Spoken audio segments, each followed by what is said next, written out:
Exercise 5.3 का class 10 का दोसर का पहला नंबर सवाल हम तुमको बताएंगे। क्वेश्चन क्या कर रहा है, नीचे दिए हुए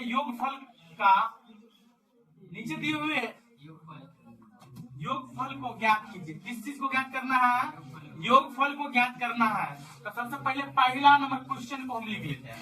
पहला क्वेश्चन क्या है, 7 प्लस 10.1/2 फिर प्लस 14 फिर प्लस डॉट डॉट फिर 84 है। क्या 84 है। चलो ध्यान दो, तुम लोग पीछा लगा है क्या देखना। हल सबसे पहले लिख लेंगे एपी के फॉर्म में, इसे लिखेंगे एपी यानी कि समांतर श्रेणी। क्या है 7 प्लस, इसको हम तोड़ सकते हैं पूर्णांक को, 10 दूनी 20, 20 21/2 फिर प्लस 14 प्लस डॉट डॉट 84 तक का योगफल यही ना है। तो यहां से हम सबसे पहले क्या लिखेंगे, एपी से प्रथम पद ए इक्वल टू क्या लिख सकते हैं 7 लिख सकते हैं। फिर क्या लिख सकते हैं, सार्व अंतर, क्या लिख सकते हैं सार्व अंतर डी, अगला घटे पिछला, यानी कि 21/2/7। अगला बटे में कुछ नहीं तो 1, एलसीएम लेंगे 2 और 1 के क्या होता है 2 होता है, 2 एलसीएम लिए 2 1 2 यानी कि 21 कान 21, 1 दूनी 2 तो 7 दूनी 14 हो सकता है। 21 में से 14 गया क्या बच सकता है 7 बटे में 2, डी आपका निकल गया। अब आपको क्या कहा जाता है, 84 तक योगफल, 84 पदों का योगफल, पद की यहाँ बात नहीं लिया गया है, क्या कहा गया 84 तक। ये आपको क्या हो सकता है एन हो सकता है, क्या हो सकता है एन हो सकता है। तो चलो इसको आप एन मान सकते हैं, क्या मान सकते हैं एन बोल सकते हैं। एन इक्वल टू कितना 84 जानता है ना 84। तो चूंकि हम एन के लिए फॉर्मूला जानता है, क्या होता है 1 प्लस n-1 इंटू डी बराबर कितना 84 लिख ले।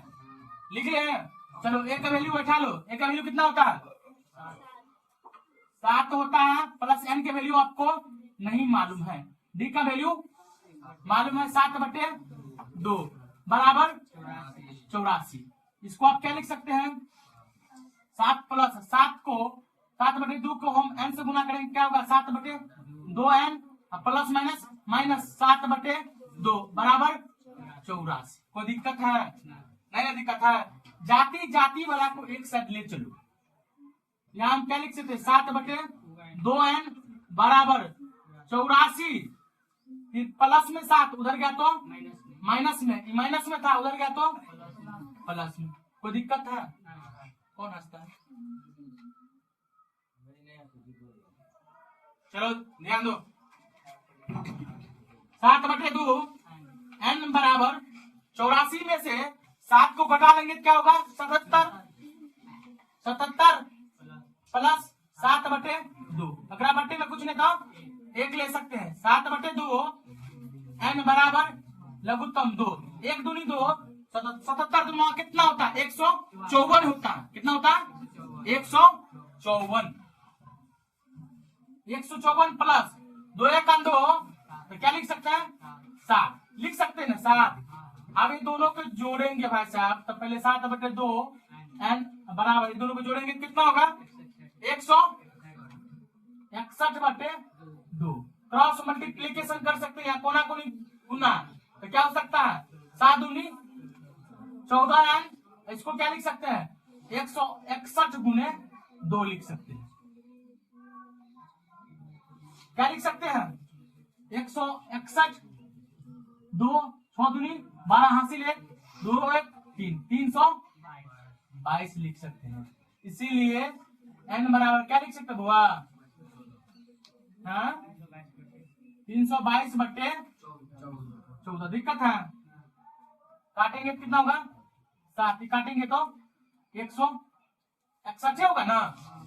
अब 161 जो होगा बड़े, तो इससे हम काट के देखते हैं क्या कर सकते हैं। 7 से कटता है 161, 7 से हाँ कटता है, देखो 7 दूनी 14, 7 तिया 21 कट जाता ना, 7 1 7 और 23 सत्ते 161, n बराबर कितना निकल गया 23 निकल गया। अब प्रश्नानुसार आपको क्या कहा जा रहा है कि योगफल ज्ञात करने के लिए, तो योगफल दो प्रकार से निकाला जाता है। एक होता है Sn बराबर n/2 इंटू क्या कहते हैं a प्लस n भी होता है। योगफल के लिए फॉर्मूला यही होता है, नहीं तो एगो योग बराबर फॉर्मूला भी लगाएंगे तब भी निकल जाएगा n को वैल्यू बैठा के। हमें तो योगफल की बात कर रहा है, तो अक्सर हम फॉर्मूला कौन लगाएंगे Sn बराबर n/2 into a plus an लिखेंगे तब ठीक रहेगा। कितना n का वैल्यू कितना 23 बराबर n का वैल्यू 23/2, a का वैल्यू कितना 60 है प्लस n का वैल्यू 84 है। कोई दिक्कत 23/2 गुने 84 7 कितना होता है 91 नहीं होता है। 91 के 23 से मल्टीप्लाई कर लो, 91 के 23 से मल्टीप्लाई 3 9 27 273 2 1 2 9 दूनी 18 3 7 2 9 8 2 10 1 2 कितना 2093/2। मगर यहाँ देखें तो पूर्णांक में था, इसीलिए इसका आंसर भी क्या होगा पूर्णांक में होगा। तो 2 से भागा दे दीजिए कितना 2093 में, तो 2 1 2 कट गया उतर गया 0 नहीं लगा 0। देखिए इसको काट देंगे उतर जाएगा 9 2 चौका 8 1 13 2 छक्के 12 1 कितना निकल गया 1046.1/2 आंसर होगा है।